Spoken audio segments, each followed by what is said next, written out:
right, and welcome back to K24 this morning. It is our social hour. Thanks a lot for sticking with us. We appreciate your company and, of course, the feedback that we are receiving through our social media platforms, including our WhatsApp number that's at the bottom of your screen. We will be looking out for you throughout our social hour, so keep talking to us. And, of course, yet again, as we keep talking to you, remember the hashtag is K24 this morning. My name is Shiko Kaitani. And we've got an interesting conversation coming up as we talk about, of course, positive drinking and road safety during this festive season. If you do drink alcohol, healthcare providers advise that limiting is really the way to go. This is really called drinking in moderation, or what you would refer to as responsible drinking. At the same time, many of us may step out to celebrate the festivities, either where we are or where we call home. After all, making merry and hitting the road is almost inevitable at this time, but the message still remains the same year in, year out. Stay safe. Well, I will be introducing my guest in just a moment, but before I do, let's share the question of the day with you. If we can have that up on the screen, Tafadhali, Bwana Director. And we simply ask you, what safety measures will you be taking this festive season? What safety measures, indeed, will you be taking this festive season? Let's hear what you have in mind. What do you plan to put in place, even as you make plans to, of course, enjoy the holiday with your loved ones? I want to start off by welcoming Dan Kilu. He is the founder of Sikika Road Safety. Karibu sana to the show. Siku nyingi. It's 1 year now. I know, 1 year now, Yes. exact. And of course, Eric Kiniti is with us. Welcome back to the show. Thank you, Shiko. He is the Group Corporate Relations Director from EABL, joining us for this particular conversation. So imagine 1 year ago, we had this conversation with the two of you. Yes. Time really does fly. It does fly. Yeah. I'm thankful that we are alive. It's true. Yeah. Even more, even more. And Shiko, let me tell you something. Yeah. Road safety is not an event, it's a process. It's a process. So we need to discuss road safety time to time. Tusichoke. Tusichoke, Yeah. year in, year out, Yeah. kila wakati, ndiposa to achieve what we want to achieve. And you know, I find this conversation obviously quite timely, as Dan is putting it, Eric, because the drinking culture seems to be something else in Kenya. What are some of the concerns, even for you as an alcoholic beverage manufacturer, about the culture that we have around drinking? I think for us as an alcohol beverage manufacturer is how do we encourage people to consume our products responsibly? Right. Because we understand that if you don't consume our products in moderation, you tend to create very many social issues. Yeah. Drink driving, and which is associated with accidents, road accidents is a big problem. Yeah. Underage drinking for us is a very big issue as well. Right. Which we think as society we have to address these issues head on, because that's not what we produce our products and market them for to our consumers. Dan, you've been passionate about this. You've never given up talking about road safety. Is this a very personal thing for you, even as you founded Sikika? Basically, I will say yes. Yeah. Because my bigger brother was knocked down by a speeding vehicle. Oh, no. And he broke Yeah. mkono yake. So to me, it's very personal. Yes. Drink driving is something that Eric has brought up, and it seems to be the norm. People wanasema, by the way, gari inajua nyumbani after they've had one too many. But yes, your take on this, especially because you're all about road safety awareness. Now, Shiko, I've been saying this, and I will repeat it again. Yeah. What causes fatalities on our roads? It is not the biggest mistakes we are doing as drivers. It is the smallest mistakes we are doing as drivers. And kindly, Shiko, just allow me to take our viewers through. Yeah. What happens when you drive when you're drunk? All right? Because people have been ignored. When I say my emotion, hii gari najua nyumbani. I normally tell people, it is God who is giving you another chance to reform and be a good driver. Because God can decide, either you sit on a wheelchair for the rest of your life, or you die. Yeah. So basically, just allow me very briefly to educate our viewers. Yeah. What exactly happens in your body when you drink while you drunk? Yeah. Point number one: for you to drive, you need your eyes, your hands, and your feet. But for the eyes, hands, and feet to coordinate well, they need brain. So once the brain is affected, Yeah. no, everything now changes. What am I talking about? Yeah. No, viewers listening to this. Number one, it affects your reaction time. Yeah. What am I talking about? Alcohol will affect reflexes, which affects the ability Yeah. to react well in changing times. Right. What am I talking about? You see, when somebody is drunk, the muscles, they don't coordinate as fast That's true. like a sober person. Right. Point number two, it's about vision. It affects the eye muscle function. Hence, you can't see clearly while driving. That's true. Yeah. Are we together? And point number three, it affects your judgment.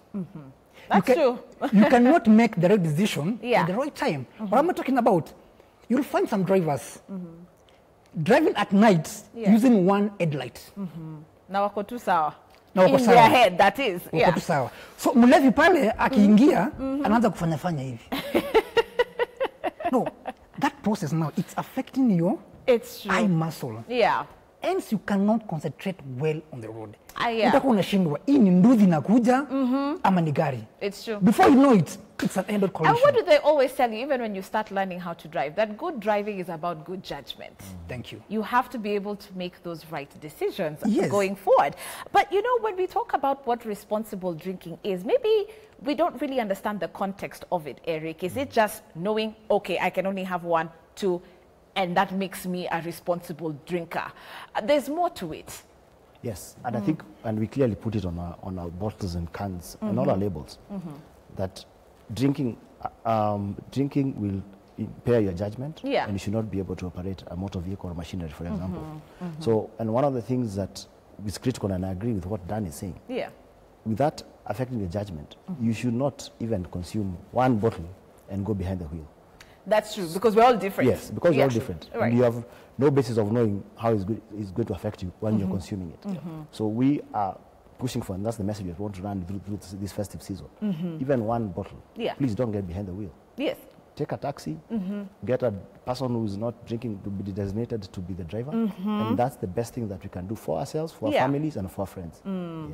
All right, so I like the way Dan is very descriptive about some of the things that he's planning to talk to us about in regards to road safety. You can already see he's got all this on the table just to demonstrate some of the stuff that I'll be bringing up in regards to preparation for your journey. Because so many of us will be traveling up country, yes? Yeah, very true. Or going on holiday. Yes. But do we ever think about preparing for the road, for the journey? Dan, speak to us about preparing ourselves and what we need to keep in mind before we hit the road. No, first and foremost, Shiko, before even answer your question, if the government is serious about fighting drunk driving, Yeah. then why are we seeing a club parking packed with personal car vehicles? We are supposed to see cabs packed in the parking of the clubs, but Yeah. not personal car. I mean, watu kwa nini unakunywa pale ndani? See juice ama supu. Right. These people are drinking there. Right.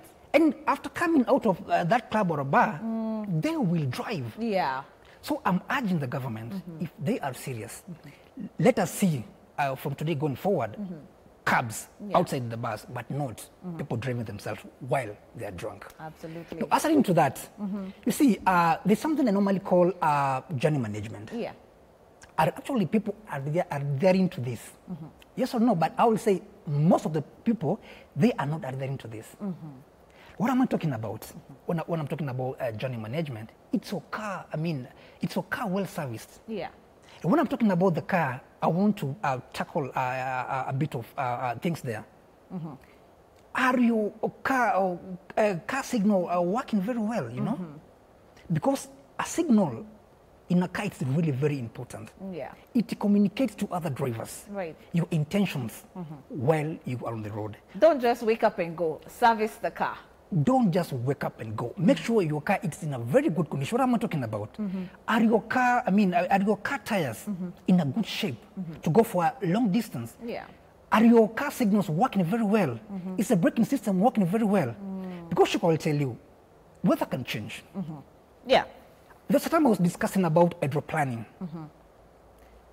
When I'm talking about hydroplaning, what am I talking about? Are your car tires in a good shape to handle hydroplaning in case the weather happens, it rains, and you caught in that situation? Yeah. And point number 2 also, Shiku, people need to prepare themselves psychologically. Right, because you're doing 8 hours, 7 hours. It's not an easy thing to do. And our advice is this: don't drive more than 2 hours without making a stop. Take a stop, relax, ongea na familia, chekeni kidogo, then continue the journey. You know, it's about having fun. Lazima tufike Mombasa in 4 hours stops. That is very wrong. Yes. And I discourage that. Yeah. It's very good, you know, you plan yourself very well before even starting your journey. Yeah. Make sure that you're taking breaks after every 2 hours, relax, breathe in, breathe out. Yeah. And also, you yourself and your passengers, make sure that you are very hydrated while traveling.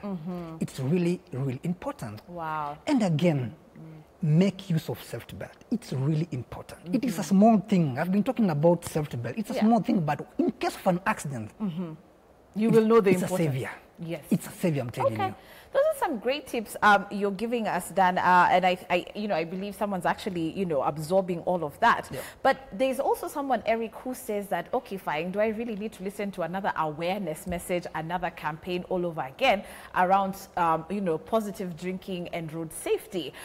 But do you think we're doing enough? It may sound boring to someone, but are we doing honestly enough to get the message out there? Shiku, I think we are doing a lot, but I wouldn't say it's enough. Yeah. Because with behavior change, you have to keep driving it on people's heads. Why it's important. Yeah. And there are new drivers coming on our roads every day who probably have never had the messaging before. So we have to keep saying it and talking about it. Yeah. And I like the question you asked Dan earlier about preparation. Even with alcohol, you have to prepare before you start drinking. Oh, really? Yes. So first of all, how are you going to get home? Yeah. And I like what he's saying about the parking lots in outside pubs and bars. And one of the things we're trying to do with the bar owners is communicate to them, these patrons of yours, how do you ensure they get home safe? Right. If someone is inebriated, just take the keys from them, ensure their car is safe. They'll come tomorrow. Yeah. That's where you keep your customers coming. But if they go and pass on, then you've lost a customer. It's true. So one of the things that we say is prepare yourself before you go out for a night of drinking. Yeah. Know who is going to drive you home if you're driving. So you must have a designated driver. As you consume products, ensure you're hydrated, because that helps in ensuring that you're consuming responsibly. Right. Eat before you consume, because that also helps for your health and also for you to be able to be in control of yourself. Okay. And these are tips that we give on our website, www.drinkiq.com, where it tells you the effects of alcohol and the effects it has on your metabolism, whether you're male or female, whether you issues to do with weight, issues to do with pregnancy, things like that. So, so we need to communicate and educate people continuously. Because you never say that you have done it and everyone now is fully aware. I'm very curious to hear more about that drink IQ in just a moment, but interesting point there. How many of us really do prepare ourselves before we drink? Do you even think about it? It's like, what? Wait, why do I need to do all of that? You just go where you're going because there's a plan. But speaking about the question of the day, we've been asking you what safety measures you will be taking this festive season. Bona Director, I don't know if we do have any text messages that have already started streaming in. Okay, so as they're working on that, let's go back to you, Dan, in regards to this phrase that we always used to hear. In fact, we rarely hear it anymore. Slow down, arrive alive, arrive alive. Yeah. And it got me thinking about how speed is still a killer on our roads. Shuko, for us to achieve this, I normally tell drivers, let that positive change come from within yourself. Usiwache NTSA ikufuate, usiwache Department of Traffic ikufuate. This message has been, hapa nje kwa mara mingi sana. But where are we going wrong? Are we ignoring? I normally tell people, when you are driving at a high speed, then you lose control. Your chances of surviving are very low. Right. You might end up dead, breaking your spine, or maybe sitting on a wheelchair. And so, what really is this speed thing? Sorry, Dan, to cut you short. Is it an ego thing? No. Some people want to floss. It's just pressure among young people. Young people, are driving good cars while they're young, and they want to show off to other drivers. And I normally tell people, Speed, it is not to show people that you're good. Yeah. And I normally tell people, when you are involved in a crash with a speed of 80 kilometers per hour, your chances of surviving are very high. Right. And I normally tell people, make the right decision all the time. Usikubali serikali kufuate. Because if you change, if I change, if Eric here will change on our road, then we are going to make our roads better place for all of us to use and enjoy as road users. Yes. Okay. Let's take a look at WhatsApp, sampling some of your messages, and as we continue with this conversation, someone says, well, this festive season, I'm taking these measures. Are you a defensive driver? Question. Awareness, only one who is aware of condition around him can successfully be, or rather negotiate hazards. Okay.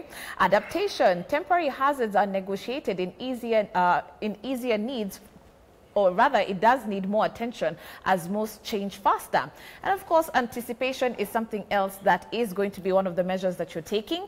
The individual goes on to say defensive driving involves preparation and operating vehicles in a manner which facilitates getting to your chosen destination alive without incidences despite existing road conditions and actions of other users around you. Okay, thanks, Award, for that. We've got someone else here who's known as Kaumbudhu Caroline, who says one of the many measures is that if you enter an overspeeding car, you as the passenger can zusha. Speak up. Don't drink and drive and look right, left, and then right again, then cross. Okay. And look right, left, then right again, and then cross. Okay, fine. That's if you're a pedestrian. But I like her point that she says, by the way, how many of us actually speak up if we are not comfortable with how the driver and his or her condition is? Yeah. You know, why don't you add on to, you know, what Caroline has actually said about learning how to speak up. By the way, there are cases even where you have a cab driver who's intoxicated. Yeah. And I think we have had of instances where after an accident, the passengers will say, the driver was drunk. What did you do about it? Yeah. Because you didn't realize after the accident, it's during the driving you could tell the carelessness and all that. And even in our families, you allow a parent, a father who's drinking to drive. So do you raise the issue? Do you say, I'm not going to get into that vehicle? Or do you keep quiet and say, you know, mzee wa nyumba?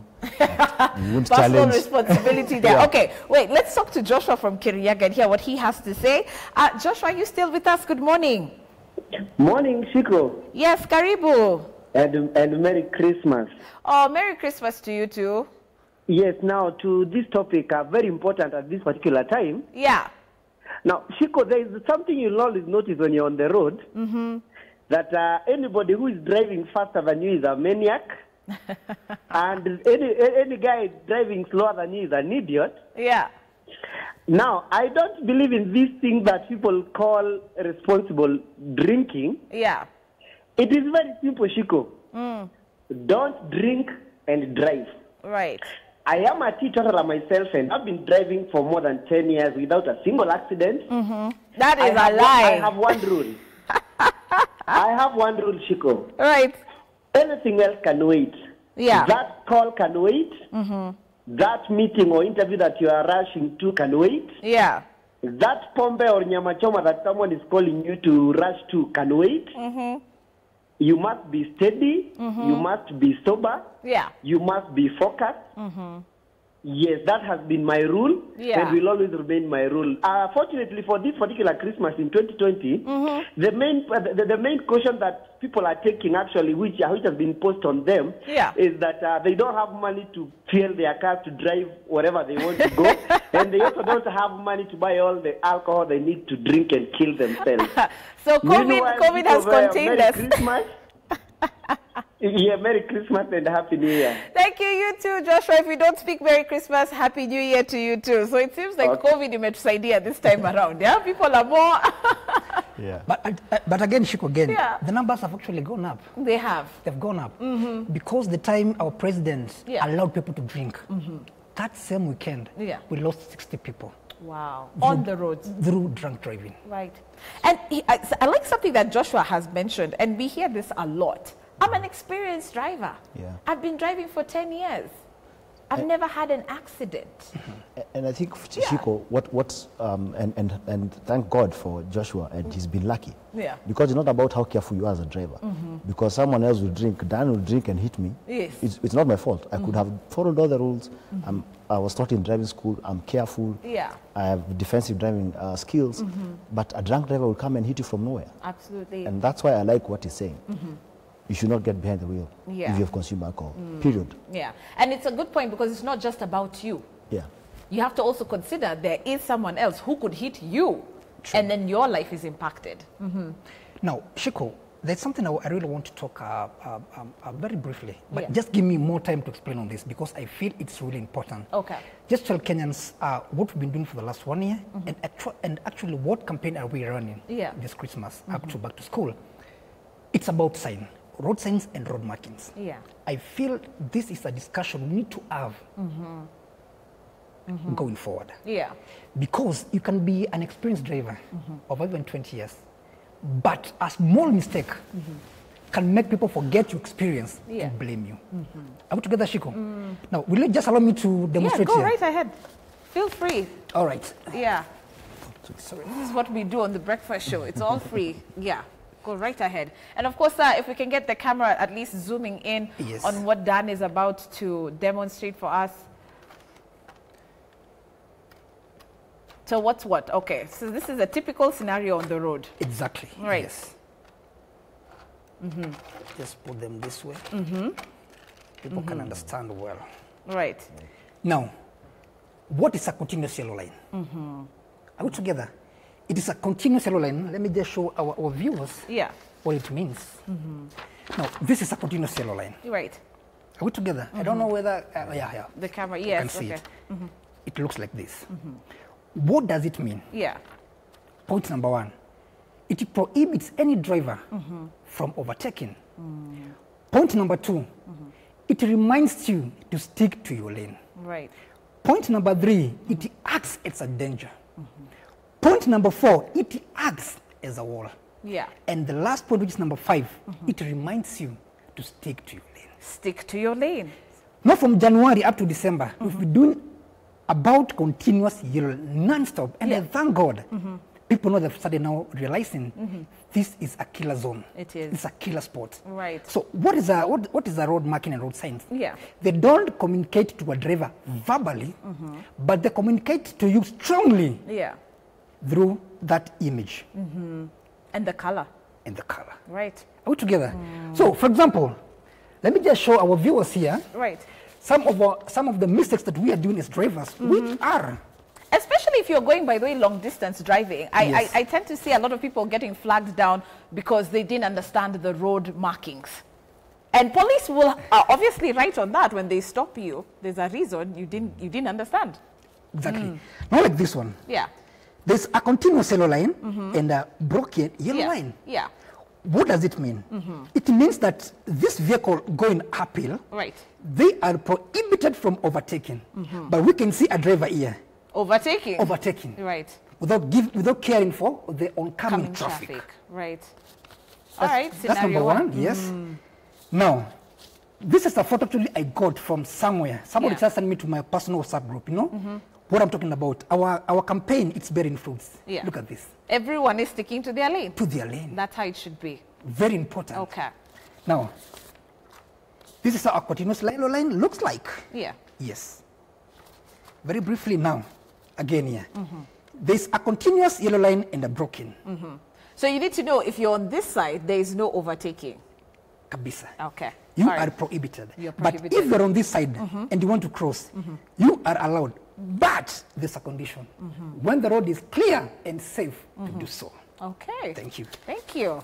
Do you have another scenario? Yeah. Okay, which other one? So where are you going likely to find continuous yellow line? Yeah. On corners, on curves, yeah, on bridges. Are we together? Yeah. Very briefly, very briefly. I like this information because for those who are about to, embark on a long journey, yes, this actually matters. It matters a lot. Yeah. As you can see here, now this Prado guy is overtaken and there is an oncoming traffic. Now he's putting the oncoming traffic at risk because of the carelessness. Recipe for disaster there. Are you seeing? these are kind of the things I'm talking about. No. Yeah. I want now to show people the consequences, the impact of overtaking on a continuous yellow line. Right. Look at this.